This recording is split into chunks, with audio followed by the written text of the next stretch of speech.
Hello, Ghibli enthusiasts and animation lovers. Welcome back to Real Dash. Today, we're diving into the enchanting world of Studio Ghibli as we explore the highly anticipated upcoming film, The Boy and the Heron. This latest addition to the Ghibli universe has been shrouded in mystery, but we're here to uncover all the details. Are you ready? Let's embark on this magical journey. It's been 10 whole years since mastermind Hayao Miyazaki released a movie. Yet this man surprisingly came out of retirement to bless us with another genius 7 years in making that we get to be excited about now. We think in one way the animation The Boy and the Heron, also titled How Do You Live, has been a surprise for everyone. First, due to the movie before this, The Wind Rises, as was represented to be Hayao Miyazaki's last film till he unexpectedly changed his mind about coming out of retirement after it. Then there is the minimal marketing of The Boy and the Hero. Before the film's premiere in Japan in 2022, its marketing team shared only a single poster and video. Can we ponder over that for a minute? In this current age of social media and fast-paced information, Ghibli chose to deliberately, barely market this movie.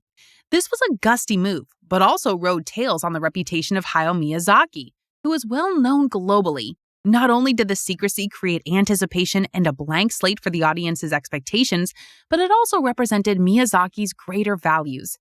This mastermind wanted to reference another generation of time, during which advertisements were uncommon and times were simpler. You would barely know much about a movie before watching it. The Boy and the Heron will make its US premiere on December 8th, and we think it'll be a wonderful experience for the audiences. The legacy of Ghibli always promises emotionally resonant storytelling and breathtaking animation. Before we delve into the highly anticipated film, How Do You Live, let's take a moment to appreciate the genius of Studio Ghibli. Audiences worldwide know of Ghibli's timeless tales, which delve deep into the human experience and explore themes of love, friendship, consciousness, childhood, environment, and the complexities of the human spirit. Studio Ghibli, the renowned animation studio founded by Hayao Miyazaki and Isao Takahata, has gifted us with many carefully crafted, enchanting, and impactful movies over the years. With profound and imaginative storytelling, we have Spirited Away, which is regarded as the best film of all time, being the first non-English language and hand-drawn animation to win the Academy Awards. There is an endless palette to Ghibli films. We have, delving into childhood innocence, the feel-good, wonderful film My Neighbor Totoro, which follows the adventures of two girls and their encounters with forest spirits after moving to the countryside. To explore the delicate balance between humanity and nature while encouraging us to understand the consequences of our human actions on the environment, we have the visually stunning epic Princess Mononoke. To tug on our hearts is the film Grave of the Fireflies, which shows the impact of war through the story of two innocent siblings. Then we have a beloved treasure on the transformative power of love, Howl's Moving Castle, in which Sophie, an ordinary girl transformed by a witch's curse, embarks on a magical journey with the enigmatic wizard Howl. Ghibli movies have become timeless classics in the world, with their captivating and teaching lessons at the same time. Yet, we think this latest movie is set out to be different than all Ghibli movies. This is because Miyazaki has admitted that the movie has more of him than any other movie of his. With Ghibli's movies mostly directed to be easily understandable by children, this visual treat requires rumination to be understood fully. We believe there are layers of meaning here that must be considered, digested, and explored with time, as opposed to a conclusive, immediate understanding. Coming to the latest film, The Boy and the Heron, follows a young boy named Mahito in World War II-era Japan. He moves to the countryside after his mother dies, and we see his father marry his late wife's sister, Natsuko. During this time, a gray heron starts talking to telling him his mother is alive. Mahito follows the bird to a weird tower built by his great-uncle and enters another fantastical world. In this world, we see him gain a new maturity as he tries to look for his birth mother, save his stepmom, and face challenges. He is out on a journey to learn.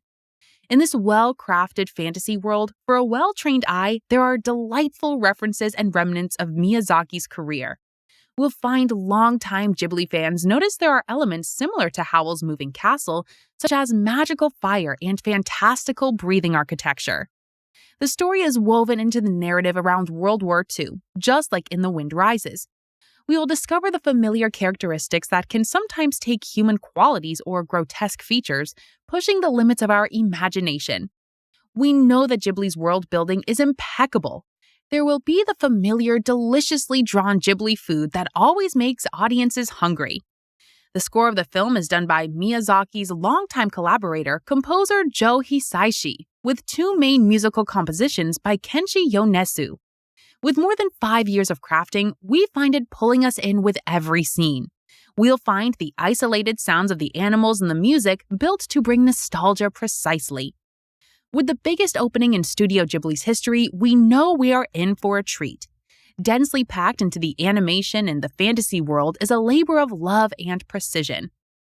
How Do You Live's fantasy world holds many references to aging Japanese myths. They not only represent time passing, but remind the audience that the world is aging as well. We believe the audience is being pulled to look back at the world they grew up in and where they come from. The Boy and the Heron brings images, sounds, and sensations that help influence an emotional flashback and bring one to a state of wistfulness. Please be careful, viewers, as the next part may contain spoilers. In the end, we believe Miyazaki himself wanted to bear the mortality of himself and the era he experienced itself. Miyazaki's favorite childhood novel, written by Gensaburo Yoshino in 1937, inspired the movie name of How Do You Live? The book is also shown in the movie to be read by Mahiro.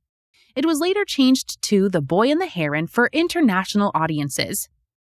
We see Mahito's story overlaps with his creators as Miyazaki also had a strong bond with his mother. During World War II, he evacuated to the countryside with his father, who also made parts for fighter planes. As the story progresses in the fantasy world, we see the concepts of this world deliberately become unstable. Unlike other Ghibli films, the workings of this fantastical world are not obvious, conclusive, logical, or even understandable. We can speculate these experiences mirror the history of the creator, who had at one point chosen to exhibit the courage to learn more about the world around him. In one interview, Miyazaki even mentions wanting to avoid making a film about himself, and here he has finally done it after 82 years of crafting the story of others. A story crafted for himself. The movie follows the abstract progression of life itself for us as well, with each scene coming after another, sometimes with no structure and without ending. We are being reminded how human consciousness operates through this movement. Ghibli allows us to hold space and acceptance as we experience the non-linearity of time and the unpredictability of life. In one way, another online review suggests the audience gets to reflect on their role in a world marked by violence and uncertainty, their obligations to future generations, and their ancestral connections. For Miyazaki, we have been told this movie is for his grandson. We are being shown to embrace life with its complexities with The Boy and the Heron. The afterglow of all Ghibli movies is to remind us that despite the varied human experiences, we all have a point of contact where we connect. We remember the world can't always be put into order of beautiful formations of conclusive thought. A whimsical treat, The Boy and the Heron captivates us to hold meaning but also release it. With an otherworldly depth of storytelling, we believe the film is created to reflect our experiences to ourselves, as each of us might discover a different lesson in every scene. There is no doubt that there is much more to discover in each scene. All of Miyazaki's movies are meant to be re-watched, but before that, we can indulge ourselves in the first viewing. Thank you for joining us today on Real Dash. If you enjoyed this video, don't forget to hit that like button and subscribe for more Ghibli magic. Until next time, may your day be filled with the wonder and whimsy of Studio Ghibli. See you soon!